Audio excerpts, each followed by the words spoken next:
ডিমের টেবিল বানানোর জন্য আমি এখানে আলু সেদ্ধ করে একদম ম্যাশ করে নিয়েছি। এর মধ্যে বিট নুন দিয়েছি সামান্য, গোলমরিচের গুঁড়ো আর একটু জোয়ান পাতা।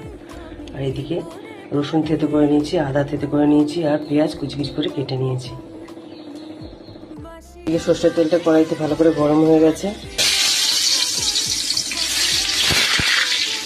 দিয়ে দেবো আদা, আর দিয়ে দেবো পেঁয়াজ কুচি। সব ভালো করে লাল লাল করে ভেজে নেব। পেঁয়াজ আদা রসুনটা লাল লাল করে ভাজা হয়ে গেছে। আর এদিকে কিছু গুঁড়ো মশলা আমি নিয়ে নিয়েছি। আছে নর্মাল লবণ, বিট নুন, গোলমরিচের গুঁড়ো, কাশ্মীর লঙ্কার গুঁড়ো, হলুদ, স্বাদ মতন চিনি, ধনে গুঁড়ো, জিরে গুঁড়ো, আর এমনি লঙ্কার গুঁড়ো, শুকনো লঙ্কা গুঁড়ো। এর সব দিয়ে দেবো এর মধ্যে।